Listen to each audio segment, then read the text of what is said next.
Tall Tale TV. Mechanistry 2, Evaluation Day by Chris Herron. Nault was literally shaking, his nervous disposition causing the tools in his work apron to give off a pleasant jingling. Today was the big day. Either he would become a fully fledged mechanist, or he would spend another year in Tinker Hell. Tinker Hell, or Hall as it was officially named, was the west wing of the university's dormitories, reserved for the senior level of aspiring mechanists, Tinker rank students. While the accommodations were far better furnished than those belonging to the younger students, the living conditions were the worst on campus. The problem was that the longer one stayed enrolled, the more they learned, which inevitably led to larger explosions when things go wrong. And they went wrong on a regular basis. Tinker Hall had been rebuilt twice, this year alone. There were only 3 ways out of Tinker Hall. Feet first, as happened more often than Nault cared to think about. In the dead of night, resignation was considered cowardly, but simply disappearing could be attributed to more honorable reasons, like sudden onset amnesia or abduction. And the last way? Elevation into the rank of mechanist, at which point one could either strike out into the world on their own or join the faculty and on-site research teams that lived in the more fortified wings of the school. And so, Nault stood in the wide hallway with the other hopefuls, each standing next to their own pile of inventions. Some had put all their eggs in a single basket, hoping to wow the professors with a solitary device. Others, like himself, had brought a collection of machines, hoping that diversity would net them more votes from the senior staff. A loud bang emanated from the large wooden doors across the hall. Some muffled shouting could be heard, and then silence. Above the door, a complex series of gears, pulleys, and belts clanked to life, and the doors swung outwards. A boy in his late teens, face blackened and hair singed, walked dejectedly past his classmates, clutching tightly to a jumble of parts that had, until recently, been his crowning achievement.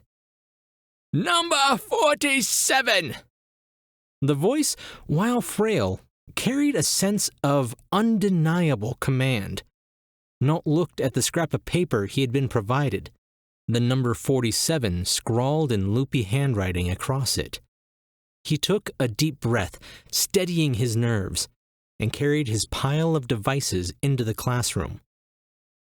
A weazened old man with massive spectacles waved him closer. Come in, come in. No need to look so afraid, my boy. He pulled on a lever next to his chair, and the doors slammed shut with an ominous boom. Nault gave a weak smile and began laying out his inventions on a long table before the assembled masters. There were 4 of them in total. The old man was Senior Member Willicke, the oldest mechanist still alive at an impressive 92 years old, and more impressively, still in possession of all his limbs. Beside him sat Dean Beckett, a tall, straight-backed man with intense eyebrows.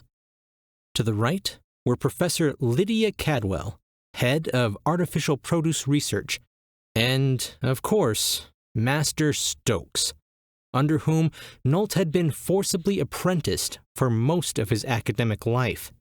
Something few people could claim and still count to 10 with all their fingers. Senior Member Willicke held up a clipboard, squinting at whatever it held. Let's see here. You are Nault, correct? Nault nodded. Good, good. And it says here, this would be your, good God, 5th year as a tinker. Nault gave a half-hearted chuckle. Yes, sir, but I am confident you will find my work more than adequate this year. It was true. Nault had been in Tinker Hall longer than anyone in living memory, not a fact he was very proud of. His mother, bless her soul, had wanted him to be a plumber by trade, but oil was in Nault's blood, and gears ran the workings of his soul. He was determined to become a mechanist. Williki shrugged. Well, you're tenacious, I'll give you that. What have you brought for us today? Nault approached to the far left of the table and flipped a switch on what looked like a pile of metal rods. The device rumbled as the internal combustion engine engaged, and then the rods unfurled into a pair of articulated arms with pincers at the end. I present to you my anti-amputation device. There was a bit of a murmur from the gathered professors as Nault slid his hands into a pair of gloves connected to the apparatus by a series of fluid-filled tubes. The robotic arms moved in time with his own. Professor Cadwell gave him a quizzical look, tapping one of the metal arms with a pointed fingernail. Interesting. And the practical application? Nault grinned. He was quite proud of this part.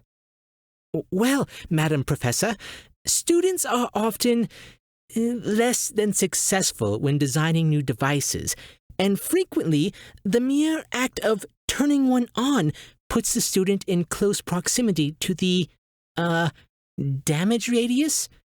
This device allows one to do so at a safe distance. The corners of Stokes' mouth turned down. What, and remove the need for foresight? Nault shook his head. No, even the best mechanists make mistakes? It was the wrong way to phrase his response, and he knew it even before Dean Beckett shook his head. A mechanist must trust his own design. If he does not, why should anyone else be willing to? This device will erode one's sense of self-confidence. A finger here or there is a small price to pay for one's integrity. What else have you brought? Nault shrank a little, shucking off the gloves. Right. Well put, sir. I should have realized.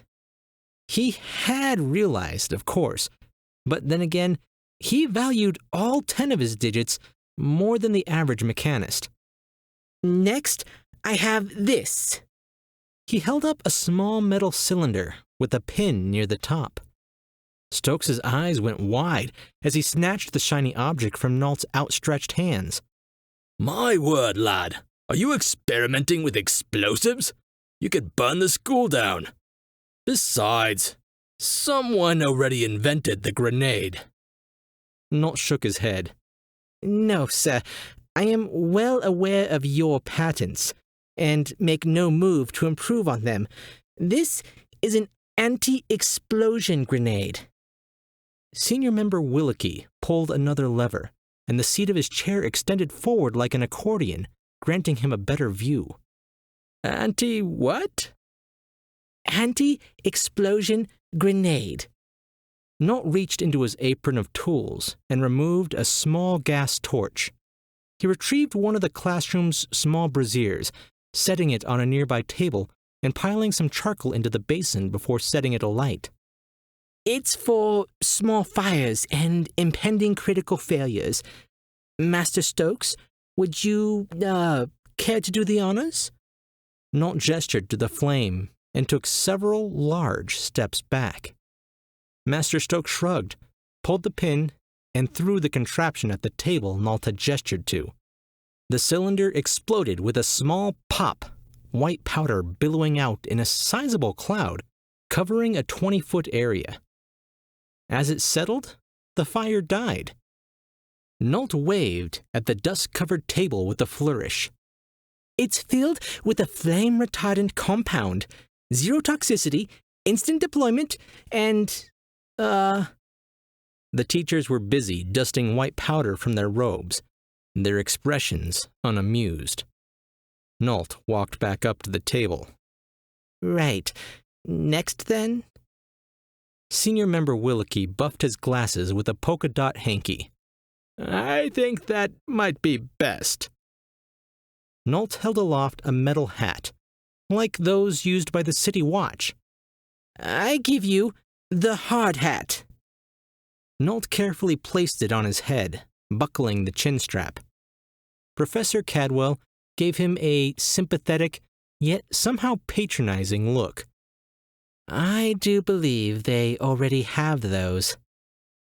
Nolt held up his hands in a placating gesture. Right, but let's imagine you are, say, assisting a senior mechanist with, I don't know, a self-warming hot water bottle, and then, for some reason, it explodes, sending you through a wall like a flaming cannonball. If you had been wearing one of these, Nolt gestured to his helmet. Not only would it have helped to protect your head, but on impact, it would extinguish the flame.